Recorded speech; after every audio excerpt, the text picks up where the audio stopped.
Hello, everyone. Welcome to the Great Vegan Business Expo, an amazing initiative by Team Compassion Magazine. In today's fitness panel discussion, we have two amazing vegan athletes from India. First one is Roshni Sangvi. Roshni is a certified trainer. She's a certified nutritionist. She is a bodybuilder, and she is also a coach who has trained thousands of people across the world in their personal fitness journeys and even inspired them to try out the plant-based diet. We will be talking more with her to find out more about her journey, more about why did she decide to go vegan, some tips and tricks for our audience, dispel some myths around vegan diets, and yeah. And the second athlete that we have on the panel today is Arathi Swaminathan. Arathi is the fastest vegan Ironman in India at this moment. She ran the Ironman championships, which is swimming 4 kilometers in open ocean, followed by 188 kilometers on bike, that is cycle, and then running a 42 kilometers full marathon. All of this back to back in less than 17 hours. I think her timing was somewhere around 14 hours, which is incredible. And she has also done all of this on a vegan diet. She has always been a vegetarian for all her life. And she's also going to talk a little bit about her training, about the choices she makes as an athlete, about what things she thinks are important. So, everyone, you are in for an amazing session filled with a lot of information and a lot of knowledge. So, let's begin now.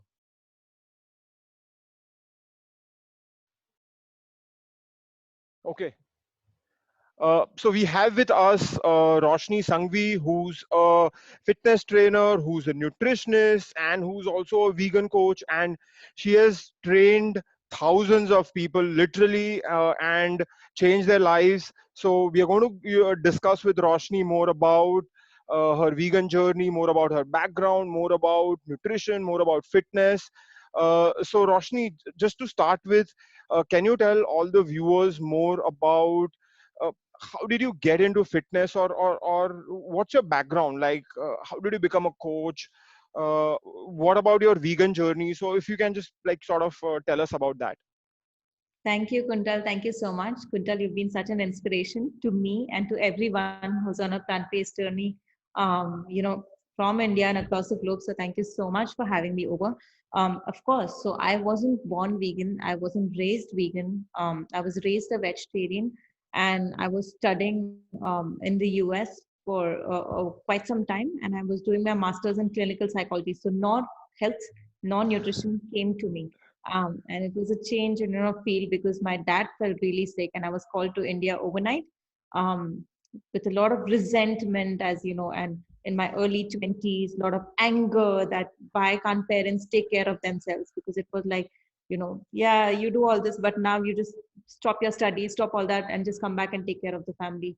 And he made a full recovery, touch wood, he made a really good recovery, but that started making me question in terms of fitness and fat loss and obesity and a lot of those things. And the more I started researching about it, we start when it comes to obesity, especially people who are struggling with obesity.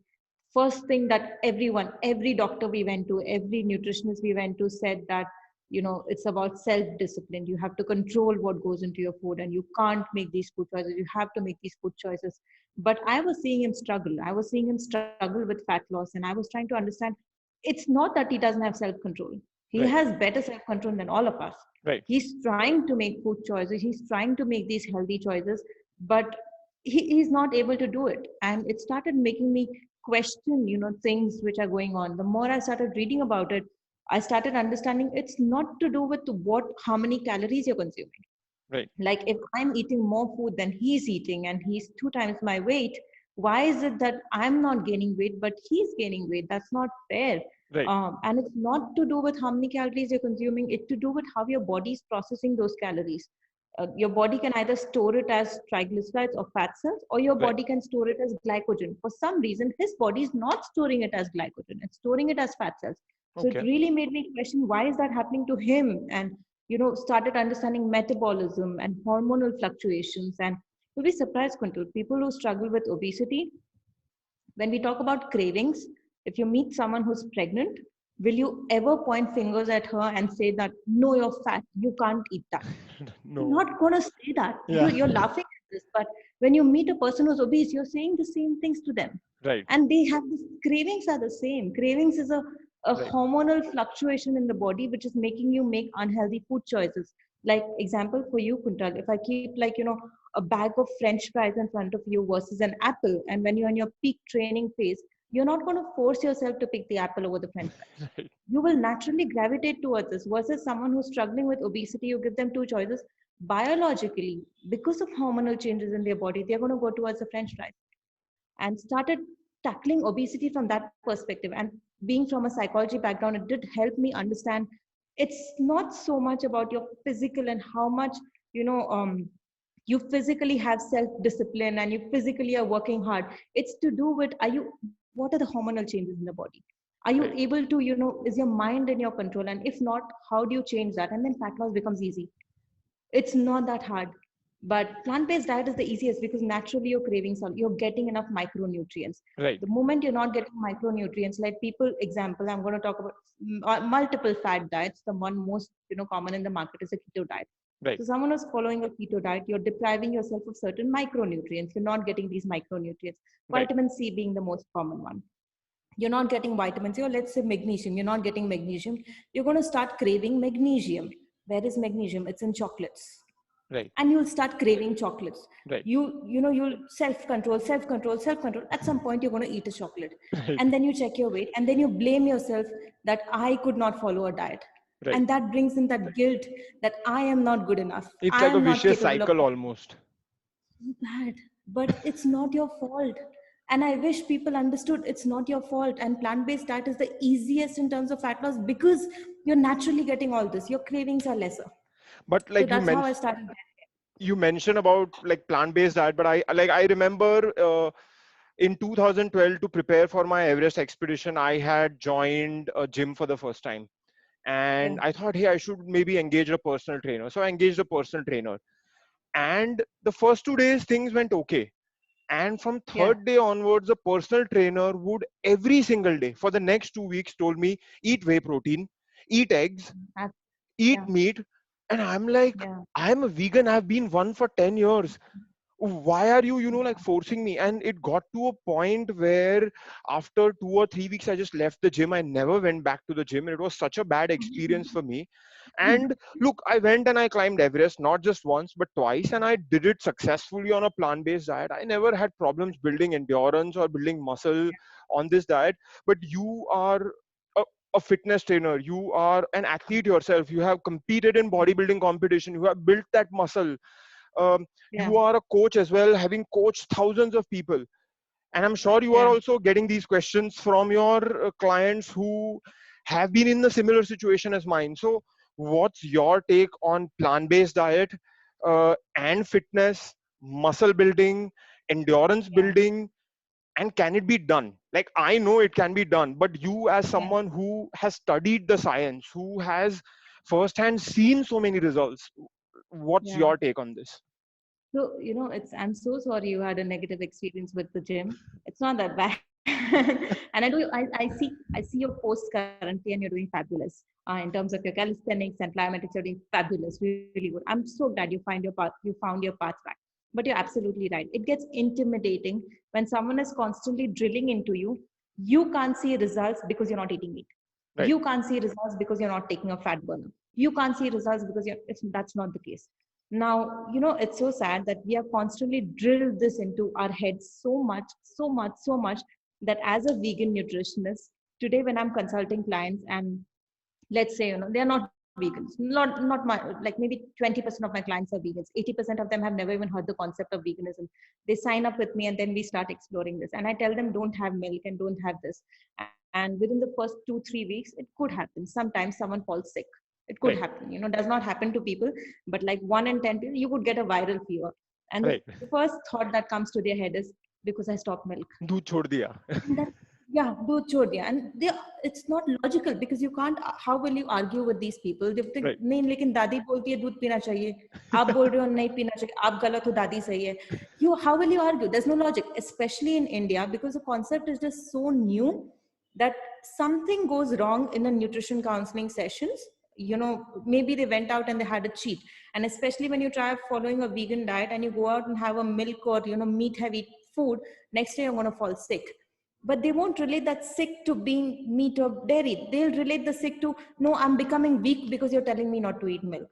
And it's crazy. It's funny when you think of it. I could make like an entire meme page out of it. But it is crazy because we are drilled into this constantly that you need proteins, you need this, you need that, when actually it's not true. So, after I did bodybuilding, in which you had to be in your least body fat percentage when you're on stage because it was a bikini competition, I tried powerlifting and I was as good at. And powerlifting, you need to be strong. You need to Right. be really strong. You need to be heavy. Right. So you need to have a lot of muscle mass. So I tried powerlifting and I was pretty fine in that. And then I tried amateur boxing and I'm awesome at that. So it's not that you do, but there's so much of misinformation out there. One of the examples is you don't have all the essential amino acids on a plant-based diet. Right. Very common. People think you don't have any, or plants have essential amino acids, but you need to combine food. Like if you don't not eating rice and beans, you're not getting essential amino acids. Right. This is a common misconception out there. When you start researching, and it's a simple Google research, anyone can do it. Right. You have nine amino acids which are essential. You have leucine, isoleucine, tryptophan. These 9 amino acids, you pick out any food on the planet. Example, potatoes. Right. You pick out potatoes and you look at the nutrition composition of potatoes, you'll have every single one of those amino acids in double the quantity than recommended by the World Health Organization. Wow. So if you live your entire life eating nothing but potatoes, you're fine.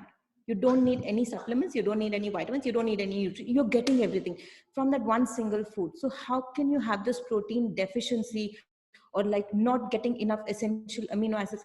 It's easy to blame. You're not getting your results because of this. Right. As a coach, as a fitness coach who's in the gym and who's training you, and you're going to have bad days, you're going to have good days. That's not to do with your diet. You're going to have a fight in the house and you come to the gym, you won't give your optimal performance. Right. But that's nothing to do with you're not Do with your having enough food. protein. Yeah. Exactly. Yeah. So yeah, it is difficult to tackle, but for people listening out there, research, do your research. But for example, if you are an athlete, like if you are someone who wants to compete in maybe a bodybuilding competition, or if you are someone who wants to be in a sport which is slightly muscle heavy, and Yeah. so as you mentioned about the essential amino acids, I also get these things that, hey, plant proteins are not absorbed as well in our body, or they're Bioavailability. not very digested well in your body, and a whole bunch of these things, or like they are just not as good as an animal protein. And Yeah. I know for a fact that is absolutely a myth. But again, Yeah. from your standpoint, like at a scientific level, is there any difference between plant protein and animal protein? So two things. Number one, you said that bioavailability, which is absorption of plant-based protein versus animal, and second, you said superior and inferior. Animal-based proteins are labeled superior, and this is labeled inferior. Let's look at the history where this came about. So initially, they didn't study humans. They studied animals to try and understand humans. And a lot Right. of these studies were done on mice. Mice was the easiest. Right. And when mice were given animal-based protein food versus plant-based protein food, they were more energetic on animal-based protein food. That's what mice were. They were not so energetic on plant-based protein food. So this entire concept of superior and inferior protein came about from there. Later on, as we progressed and we started studying humans more than animals, we understood this is bullshit. Reason being, for a mice to grow to its full capacity, it takes 7 months. In Right. 7 months, a baby mice will be a full grown mice. Right. For humans, it takes 17 years. Right. Now, when you're forcing a human to grow 17 years worth in that much time by giving extra protein, Right. Your body, unlike carbohydrates and fats, your body does not hold on to protein. Your body's your body wants to flush it out because it's too much toxins. And because your body's trying so hard to flush it out, it's too much toxin. Your body can't handle so much. It takes a load on the kidneys. Plus, all of that extra is the growth happens, but growth of tumors happen in the body. Growth of cancers happen in the body.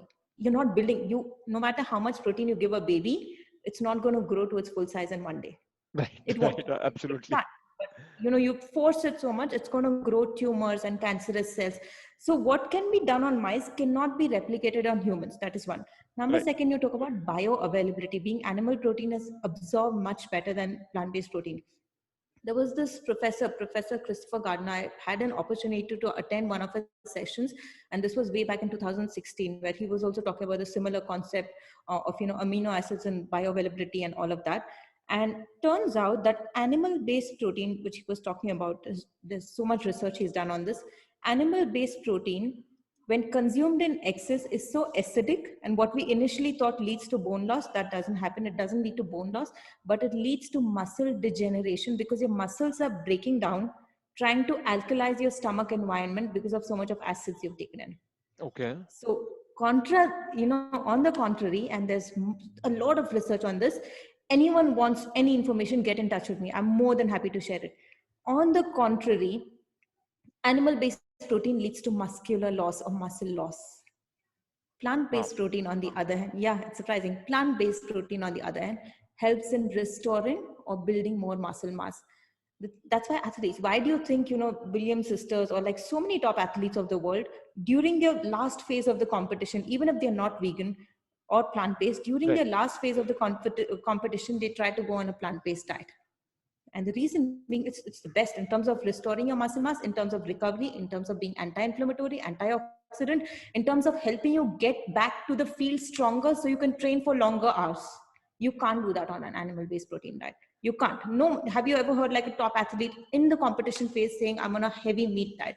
You can't. It's too much for the body to process. Right, So right. yeah, it's So, the so other way is many true. of them today, like everyone from a Lewis Hamilton to a Lionel Messi to the Absolutely. The Williams sisters, Novak Djokovic, even Virat Yeah. Kohli. So many Yeah. Absolutely. elite Yeah. athletes are now, even in the mountain world. So many ultra runners and mountaineering athletes are today now primarily eating a lot of plant-based foods. Plant-based diet. Yeah. At least when they are Absolutely. training hard and during even their competitions is what I'm now starting to hear. Yeah, and there's still misconception, and these guys are scared. They don't have, of course, many of them do have the right guidance, but just like you and I at a micro level, they are also told by their coaches constantly that you need animal-based proteins. Right, So I wish there was more information out there. I wish there were better coaches out there who could help more and more athletes transition to a plant-based diet just because it's healthy. It's not a diet, it's not an alternative choice ethically, but for your body to help it perform in the maximum capacity, it's healthy for you. So so I wish basically there was what you more are out there. saying is that plant-based diet is the way to go. It's like Yeah, it's not like, hey, I'm thinking of plant-based diet and how is it compared to an animal diet. It is far superior to animal-based diet yeah, when it comes to performance and building endurance, building muscle. There's no yeah. issues, like nutritionally it's not deficient or none of these things. Like for athletes, is there any specific advice or something that they need to take care of who are transitioning to a plant-based diet? Any advice or any tips that you have for Yeah, athletes or aspiring calories. athletes or For someone who's training for 5 to 6 hours a day, your nutritional needs will be different from a regular person. right, right, And that's not to do with, to vegan or non-vegan. Even if you're non-vegan or non-vegetarian, your nutritional needs are different from a right, different person. right, Because you're training so intense, you're losing out electrolytes, you're burning up a lot of micronutrients and, your energy sources. If you don't replenish it properly, then you're going to see effects in your training. Plant-based food is generally volume heavy. It's right, a lot of volume. So, if you want to consume 400 calories, that's why it's the best for fat loss, because if you want to consume 400 calories in one sitting and you eat all fiber, you can't. Even if you really want to, you won't be able, because you you will feel can't. full all the time. And You'll be full all the time. And also volume slows down your performance. So let's say I had like, a lot of volume heavy breakfast. Then I went to play a game. Then my performance is low because all the fibers there in my digestive tract. right, So In general, for athletes, meal planning needs to be done. Okay. In general, so it's not because for any other reason, vegan or non-vegan. In general, athletes requirements are different, so their meal planning needs to be done. Let's say someone is training for 4 hours a day versus 8 hours a day. There's a difference, so there's no one plan given to all. Right. It's very sports specific, it's very activity specific. One thing with athletes, I would suggest, hire a nutrition coach who understands your needs and Right. understands, if you want to transition to a plant-based diet, understands that and is pro plant-based nutrition, because Absolutely. I not a lot of coaches are, and completely agree your because coach stays in your mind. even Yeah, like I look at all these YouTube coaches online, and so many of them are don't exclude any food sources, and then I look at their videos when they're talking about food sources, maximum of them are like animal meats, and I'm like, okay, but animal meats are not food sources. Animals are sentient beings, they're not food sources. So for me they're not food sources. So so there's hardly any information available out online. So that's a really a good point, is to, for athletes it's important to design and plan their diets well, because it's going to play a yeah, big role in their overall yeah, journeys. yeah. And It what does. It does. any tips and tricks for just regular people, regular aspiring vegans, or people who want to like go to plant based diet, just regular people, any life hacks or tips or tricks that you can suggest? What I would suggest, number one, is like you would go to a doctor once in a year to get a health checkup. Everyone does that. Once in a year or once in 2 years, you get like a master health checkup done for yourself, correct? Everyone does that because you know that is important for you. And you think of that as an investment, not an Right. expense. Right. My suggestion to every single human being out there is once in a year, visit a nutritionist to get a health checkup done. I'll give you a small example. When you go to a doctor, you get your health checkup done, and the doctor sees that your iodine level is low. Right. Okay. In a lot of cases, and most people have this symptom of I'm feeling lethargic, I'm feeling lazy. It's a common symptom. Everyone Right. says that I'm feeling lazy. That could be everyone says that. But iodine deficiency, stress, a lot of times without testing, and sometimes with testing, doctor will say you might have thyroid or you have thyroid. Okay, Right. iodine deficiency is kind of thyroid, and might put you on thyroid medication, or you start taking thyroid medication. The problem was iodine deficiency. There was no relation to thyroid. The To problem was thyroid. iodine deficiency. Right. Yeah. Iodine deficiency can be fixed by including iodized salt in your diet. Right. But Simple you fix. saw online somewhere, simple fix. You saw online somewhere that pink salt is healthy for you. And you, for the name of health, started eating pink salt. Doctor won't have time to ask you which salt are you using. Right. Doctor won't, no one, they won't have time. And genuinely, it's not their job also. Their job is you have a problem, I'll band-aid it for you. That's their Right. job. You have an Right. iodine deficiency, this is the problem, I'll band-aid it. Now you're taking medication for a problem which could be solved by adding iodized salt to your diet. And in a lot of cases, iodine medication could be for the rest of your life.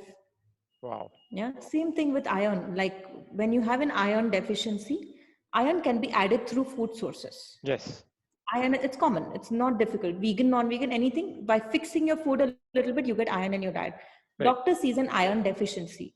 Doctor will not sit with you to write iron sources. What will doctor do? He say iron medication, start taking it. Start taking it. Right. Iron medication has been linked with cancer.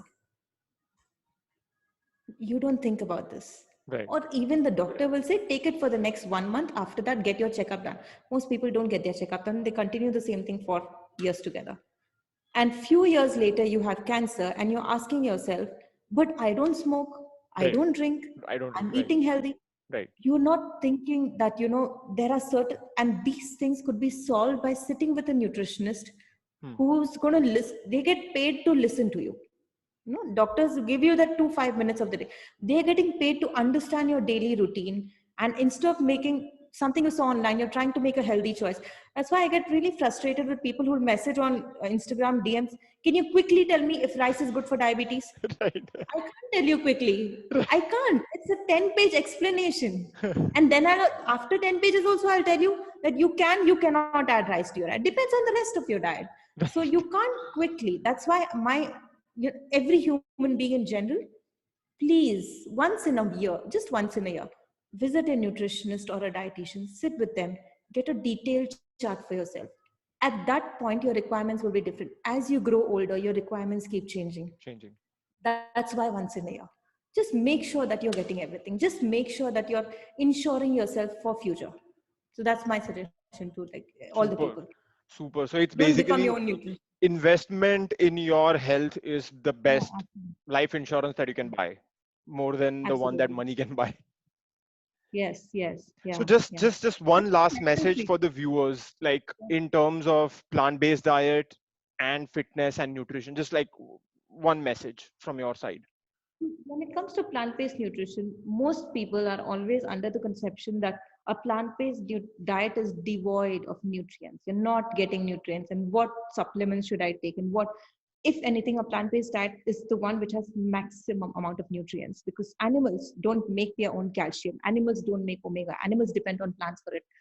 Now, when you're only eating plants, don't worry, you're getting everything. You're getting everything in adequate. So don't think of plant-based diet as being, I want to go vegan for ethical choices, but I'm worried about health. No, you should be worried about health and go vegan.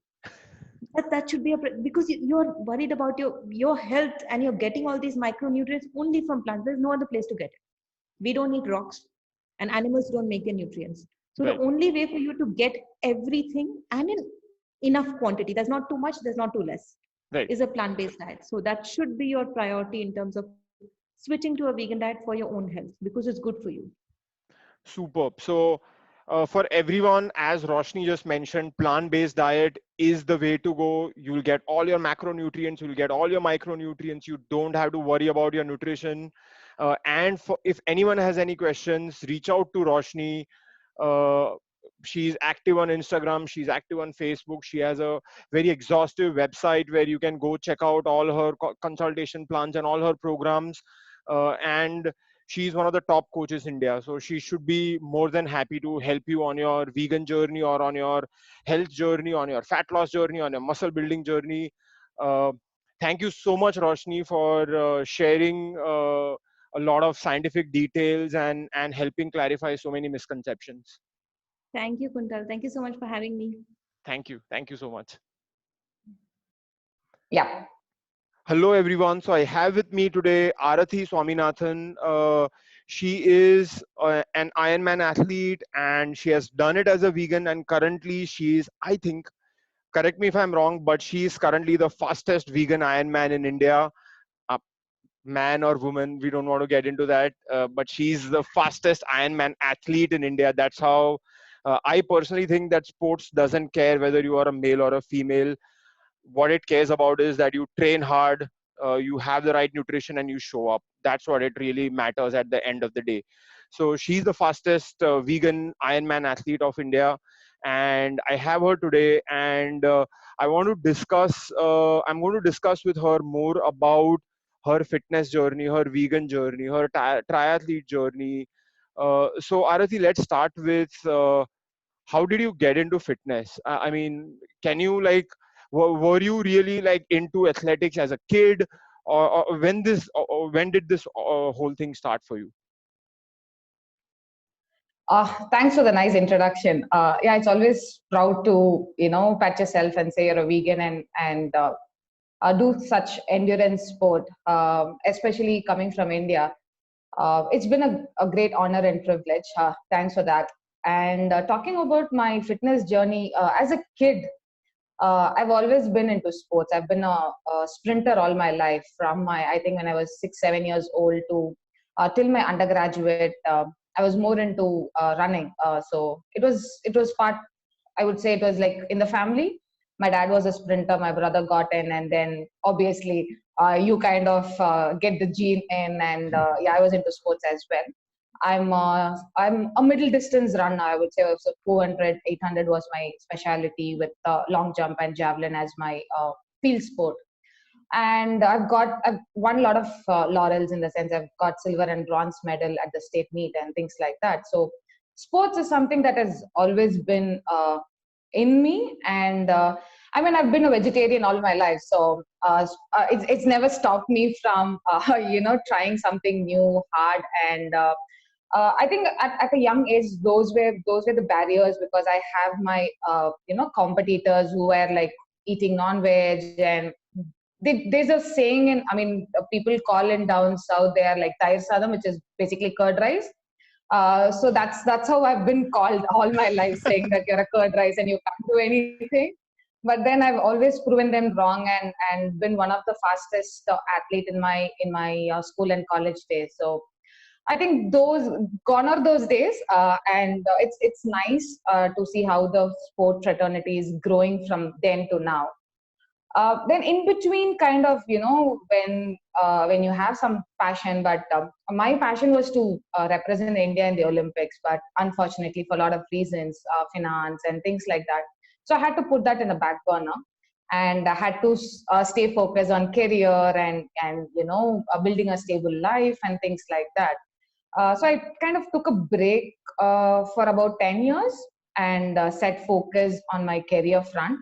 I did my masters. I came to Chennai, and any usual a 25-year-old girl ambition of stabilizing herself in a career and following a passion.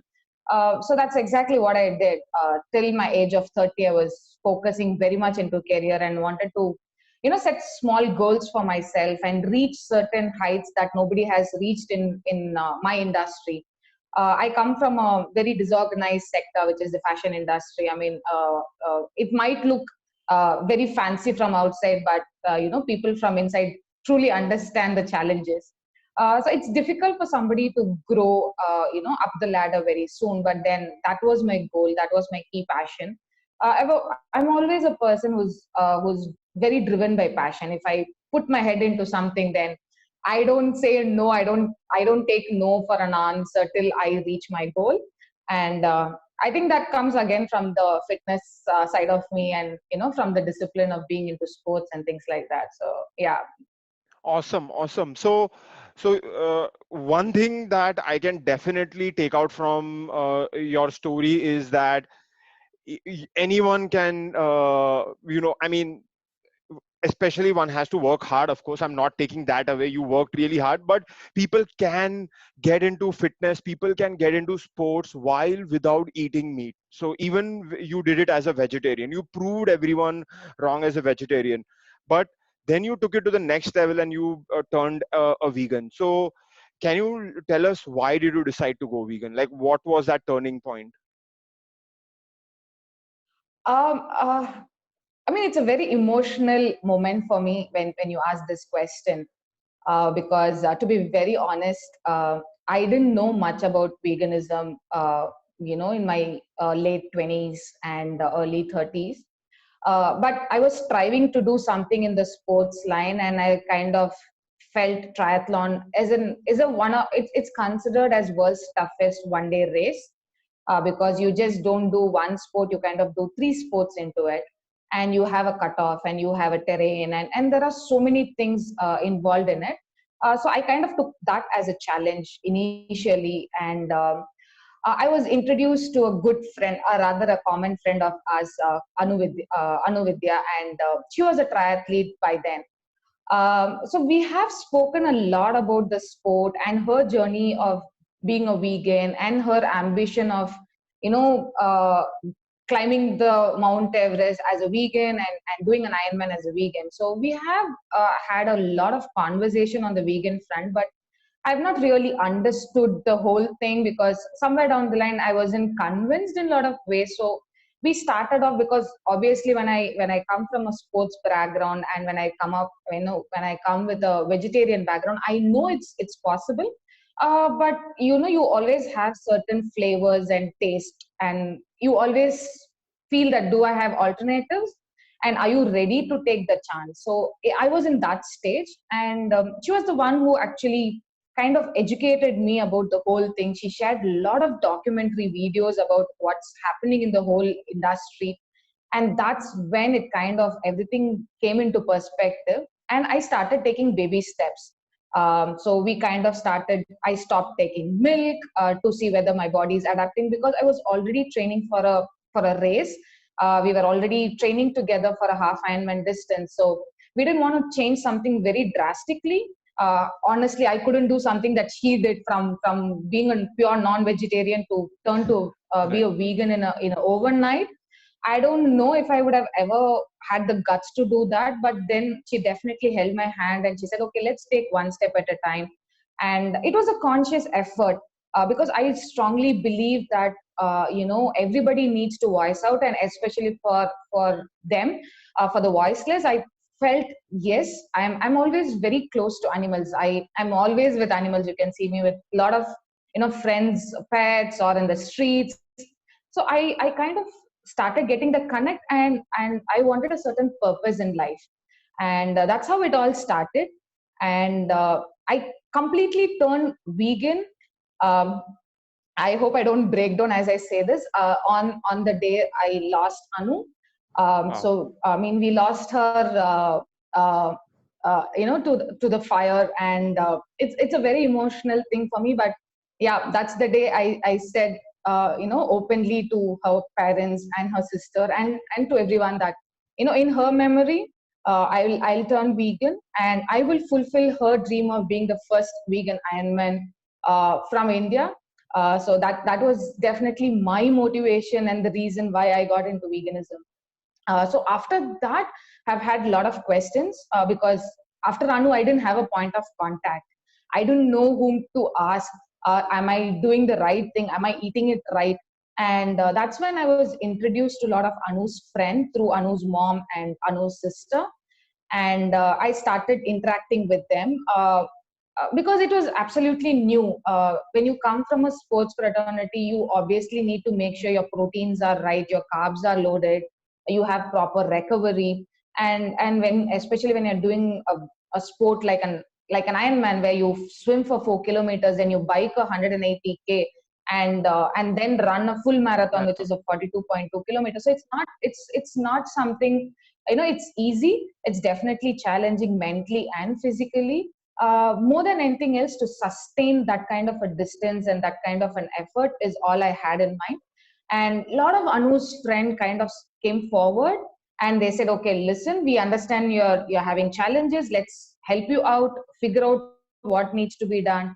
So my first step was to find alternatives for everything, starting from curd, starting from, I used to love paneer, so I had to kind of get the taste of tofu in. My parents, to be very honest, I mean, for me to take that decision was easy, but for them to support me and understand from where I'm coming and why am I doing this, I'm just blessed. My mom started, checking on YouTube's, and she started making peanut curds. Then I started a lot of things, like in terms of making sure what is the best replenishment for each of it, that that I need in terms of my protein, in terms of my carbs and things like that. So having a balanced meal is very important in an endurance sport. I mean, balanced meal is important for anybody for that matter, Right. leave alone an athlete Right. or or an endurance sport. So it was quite a challenging roller coaster ride, to be very to be very honest and open. It was absolutely a roller coaster ride. I had a huge hit on my immune system. I didn't know that, I'm not going to get B12 from natural source. I had to take supplements. So there were a lot of challenges, but I took them all with a very big, broad smile. And I said, okay, let's take one step at a time and try to understand the whole thing and not push too many things too soon. And yeah, it gradually kind of set in. And now, even after finishing an Ironman, a lot of people come and ask me, so you have done it for Anu, so what next? You're going back? I said, no, this is my lifestyle, because this has become me. This has become, I mean, though I have started for Anu, I mean, whole agenda and purpose was to fulfill her dream, but somewhere down the line, I have found a purpose for myself. I have found a purpose that for this life, what am I doing? And I have 3 trainees now who are training under me and who have become a vegan. Wow. And what else do I need? I'm able to find that purpose now. So I think Anu, somewhere down the line, knew what I was up against, and I still strongly believe that she's seeing me every day, day in and day out, blessing me, making sure I take the right decision all through this process. So yeah. This is amazing. Thank you so much for sharing your journey. Really, really inspiring. And I think for me, the takeaways from your this story were, when you start going vegan, take it step by step.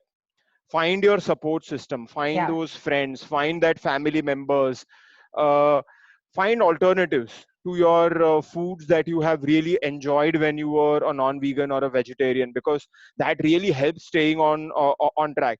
And I think above all, keeping a very open mind, and having maybe a cause or a purpose.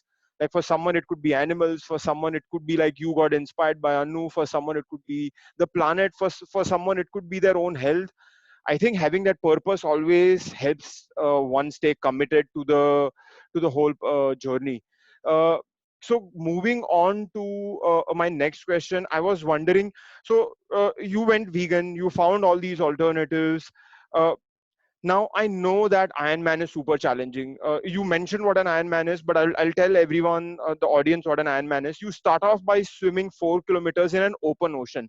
So this is not like your swimming pool where you can just go and like swim a few laps and you're done. This is like 4 kilometers of proper open ocean swimming. Then you come and you transition and you cycle for 188 kilometers.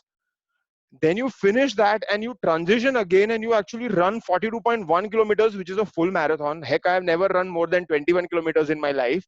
So I can imagine just doing back to back to back and doing everything under 17 hours. If I'm not wrong, I think your timing Yeah, was somewhere around 14 hours. So you were much 14. beyond Yeah. I mean, much before the cutoff. So even doing in that kind of timing, I think that is really amazing.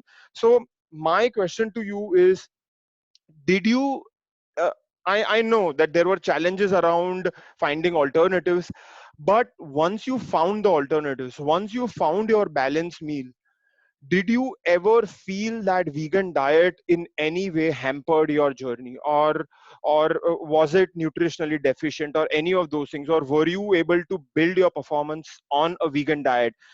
And what are your thoughts about that? And especially for aspiring athletes or aspiring triathletes or people who want to do Ironman, what would your recommendation be? What should they take care of?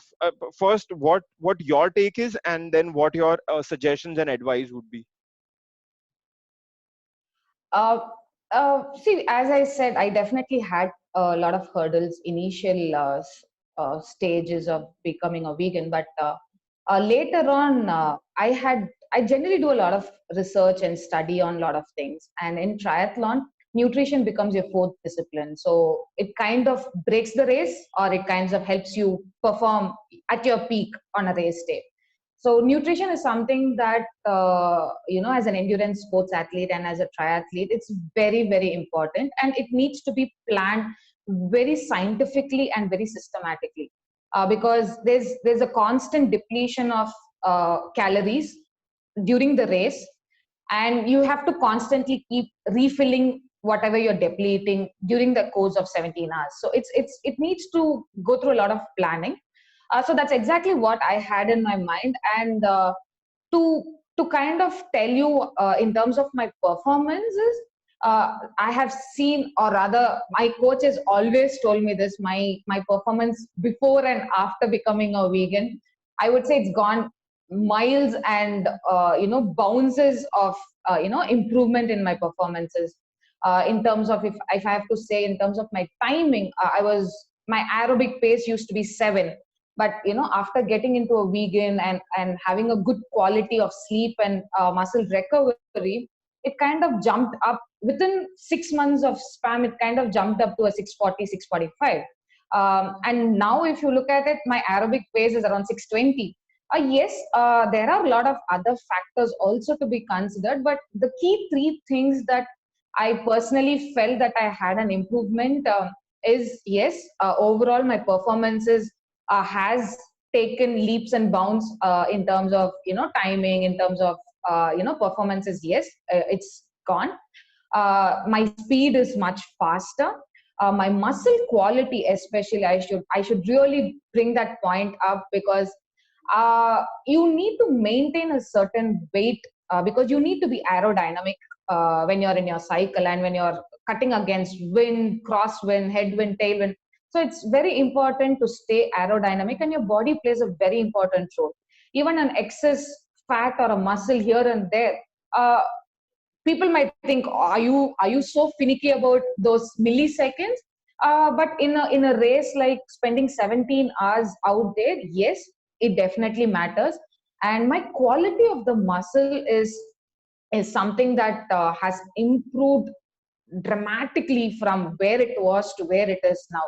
I'm still in the same weight in terms of I've not dropped, neither have I gained too much of a weight, but in terms of the muscle definition, the muscle quality, it's way superior to even a meat eater is what I would compare myself to. And the next thing is the amount of water content in my muscle. A lot of people don't understand that why would muscles need hydration. It's very important because for recovery. I'm not a full-time profession in the sense I'm Right. a triathlete by passion. That's definitely not my profession, but I would love to take that as a profession somewhere. Say probably next year I could be a professional triathlete. Touch wood. Hopefully I do. But I mean, I get up at 4. I do a 2 hours of workout. Then I reach my workplace at 8:39, and I'm clocking like 10, 12 hours a day. And then again, I have a gym session in the evening. Then I need to come back home, have my dinner, sleep on time so that my body recovers. So when somebody like me has such a hectic time schedule between shuttling between your or trying to balance between your work and profession, sleep and recovery is very important. And for me, I think it's been phenomenal. I just sleep for 6 hours, but the energy that I get, the rest that I get, and the recovery that I get is always equivalent to an 8 hours of sleep.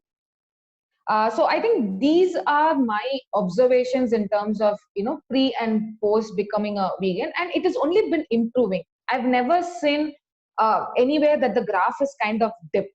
It's been constant growth from then on, and if you look at a lot of international athletes, most of them before a peak race they generally turn vegan the last 3 months. This is something that I have observed in some of the top athletes.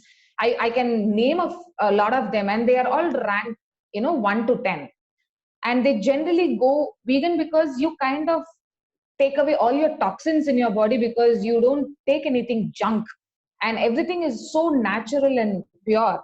And I love eating raw vegetables, raw fruits, and my diet plan is planned by my nutrition. But then I always make sure, because I love nutrition as a subject a lot, because I like to experiment on my body. So I do a lot of these experiments on myself. Sometimes I go more on a protein based diet to see how my body reacts and how things are. I do a certain workout, the same workout when I'm having a lot of carb based meal, and the same workout I try to do it when I'm having a protein based meal. So these are a lot of experiments that I do, and it depends on person to person. Something could work for me, might not work for somebody else. Right. So it's an individual you need to understand, you need to learn.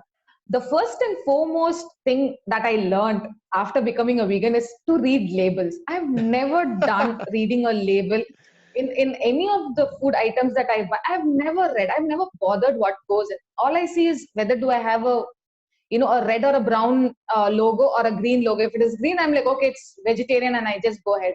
I've never felt the need to understand what kind of a chemical, I mean, leave alone dairy products and things like that, but the amount of preservatives that go in, the amount of unwanted chemicals that go into a small tiny pack, actually it was an eye opener for me.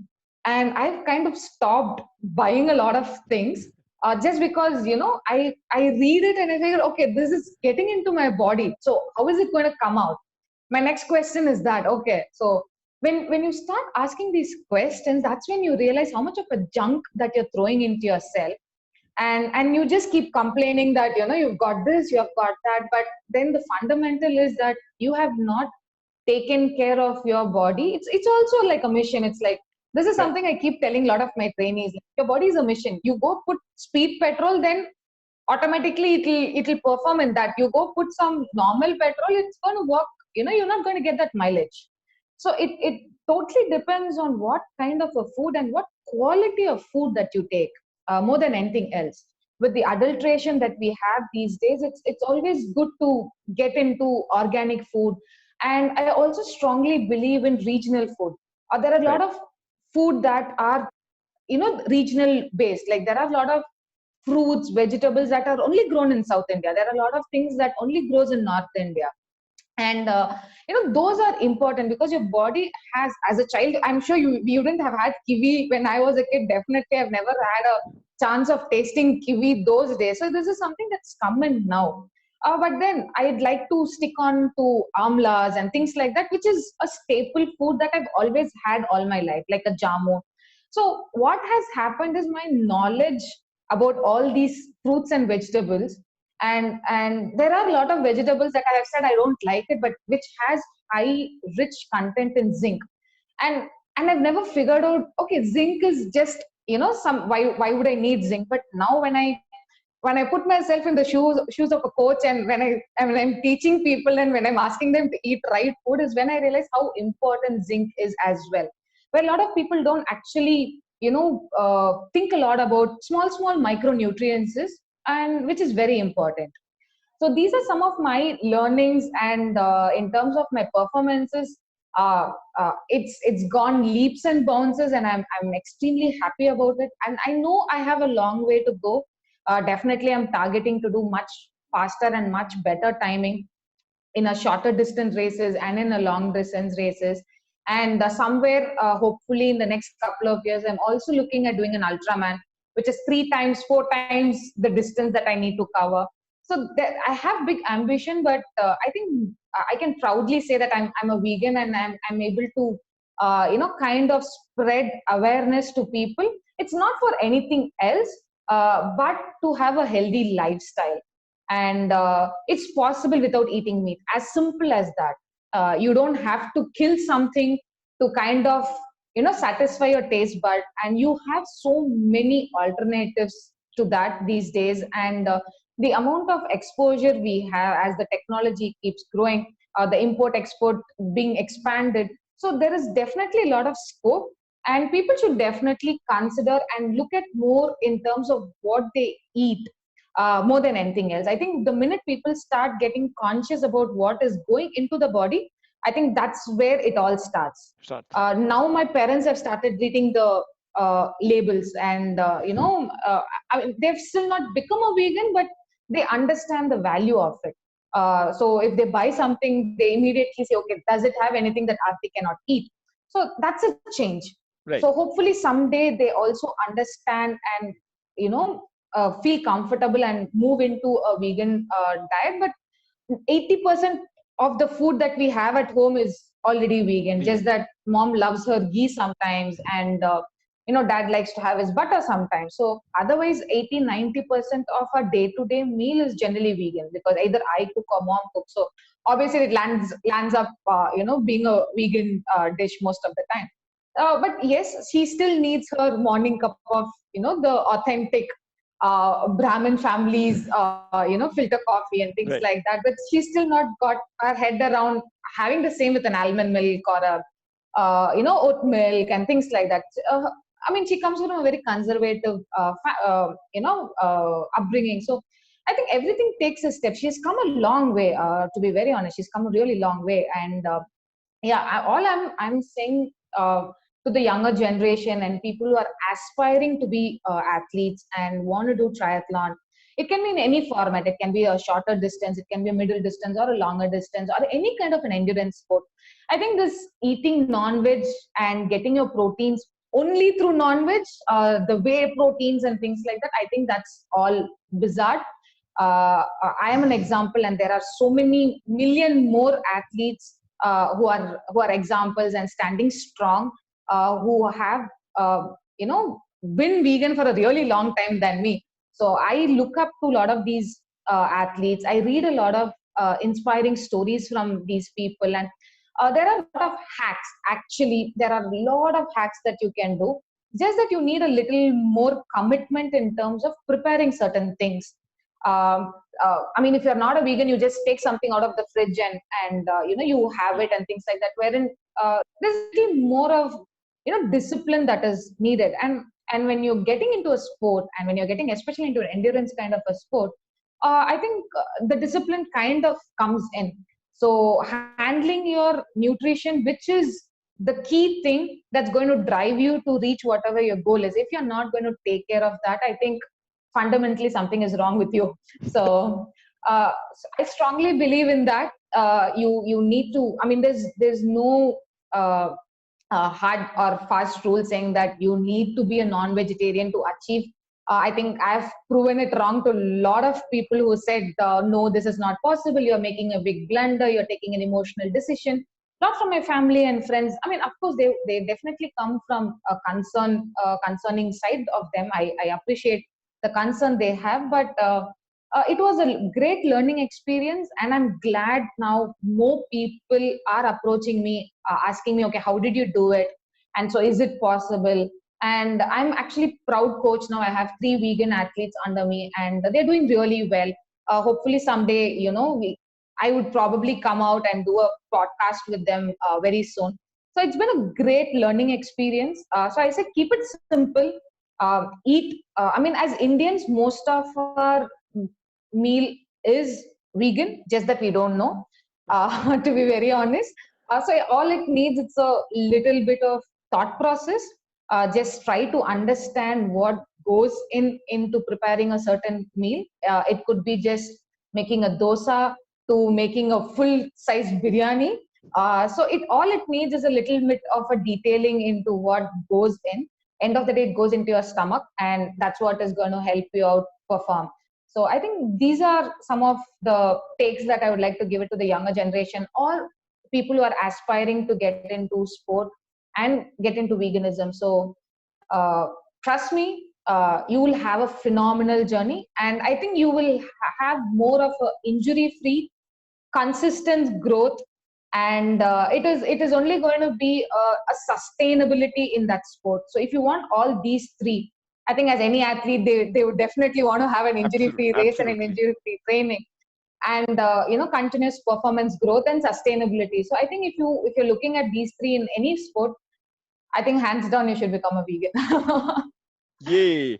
So just to sort of like summarize what you said, I think something that all the other athletes that I have also spoken to, everyone said that we don't want to build our performance or endurance or muscle on dead body of any sentient being. I think that is something that has every Absolutely. single person that who I have talked until now has said. So I think that is really important. One point, and then second point that I took away was important to have discipline and consistency in the nutrition choices you make. Understand what nutrition choices you are making, and understand how you can veganize practically everything. You just have to be a little detailed about it, thoughtful about it. And I think last but surely not Absolutely. the least, that you have proven, and that many thousands of athletes across the world have proven, that it can be done on a vegan diet, and that people should not hesitate. I mean, yes, ask questions, do your research, but like, don't say True. that it cannot be done. You guys are out there proving it day Absolutely. after day that it absolutely can be done. So I think with that, I am going to sort of end this discussion. Thank you so much, Arthi, for all your time and for sharing the amazing story, and especially inspiring story of how you went vegan, getting inspired by Anu. And again, thank you for sharing all, about your nutrition, about your training, and wishing you tons and tons and tons of luck, that you become the fastest Iron Man in India, vegan or not, doesn't matter. You become the fastest Iron Man in India. So best of luck for that journey. Thank you so much. It was absolutely a pleasure. Thank you so much for having me and share my experience and talk about veganism to whatever knowledge I know. I'm still in my learning process. It's just been 2 and few months of being a vegan, and if I can proudly say so much about becoming a vegan in just 2.5 years. So imagine people who have been vegan and achieving so much more. So I have a long way to go, and always happy they can contact me anytime. Happy to help the community grow stronger and better, and make India or make the world a better place to live for everyone, not just humans, but also for animals and for everyone, basically. Thank you so much. Thank you so much. Appreciate your time.